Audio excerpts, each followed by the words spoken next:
You know your credit score, that nice little capitalist mechanism that determines whether or not you should have a place to live or a car to drive?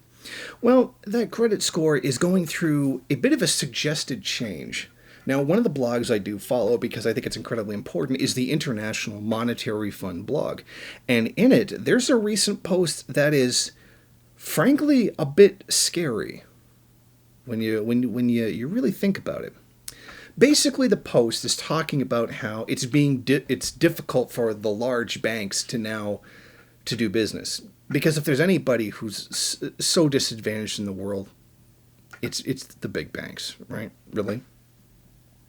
They're saying that traditional banks are facing competition from online startups with no physical branches, meaning they don't have to pay for an office to exist that you can go in and take out your money because it's all being done digitally. Social media and other digital platforms are expanding into payments and credit, meaning things like PayPal. PayPal's got a credit system running now, and all of these, non-physical entities are going into this realm. And then now you have cryptocurrencies, which are still not going to go anywhere no matter how hard you try to force it, are now cutting into the profits of big business.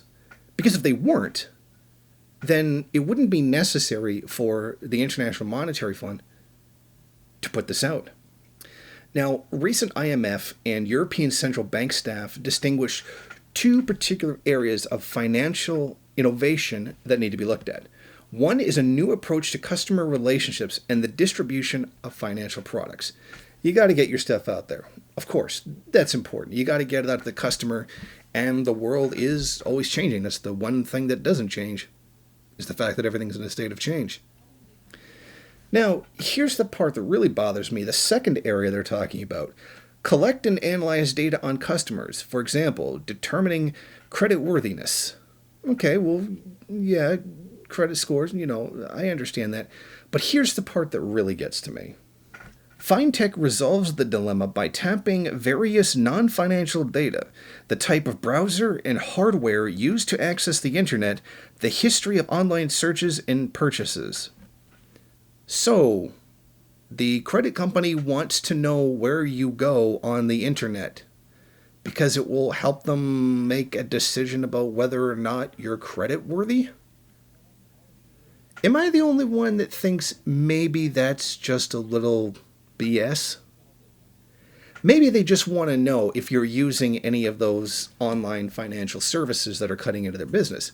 Or maybe they just want to see if you're, worthy of being able to have credit.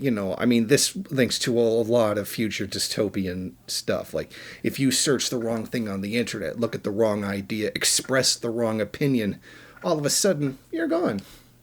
Hey, did you complain about your bank because they gave you a bad deal and screwed you over? Well, guess what? Well, you just lost everything. You don't have an account with them anymore. They can shut you down, give you the boot. If you got a habit of suing banks when they do things that are wrong, now they're going to know about it.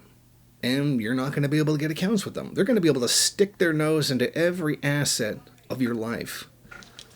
They're even going to know that you go to black.com. So think about how that's going to affect your credit score. But in all seriousness, look at how much power the financial institutions, which already completely dominate the entire world, need. It's not even enough that finance capital literally controls everything. They need to now know your internet search history to try to get anything that might threaten them, oppose them, criticize them. Let's be honest, they literally don't need this information. Anybody who's a threat to the public, the police are already doing that. The NSA is already doing that. But now big banks want that kind of access. Well, excuse me, says I, but I don't think you need that information. I already have no credit anyway, so it doesn't really matter. But look at the seriousness of this. That's what they want. The banks are now asking to be able to see every detail of your personal life. How many times did you message your girlfriend this week? Did your wife send you a message about possibly switching financial institutions or something like that? Because that's what we're facing now. And if this kind of thing, I mean, this is the IMF. Okay, this isn't like some one institution that says something and then it can get blown out of proportion by conspiracy theorists or something. This is the IMF, and I think the IMF is a fairly serious authority on the matter. And this is what they want to do. And frankly, it's a little bit scary to me. Thank you for watching. If you like this program, then please head over to my Patreon page and set up a monthly donation. It's your donations that keep this program running. Also, if you would like, please rate, comment, subscribe, and share in various social media.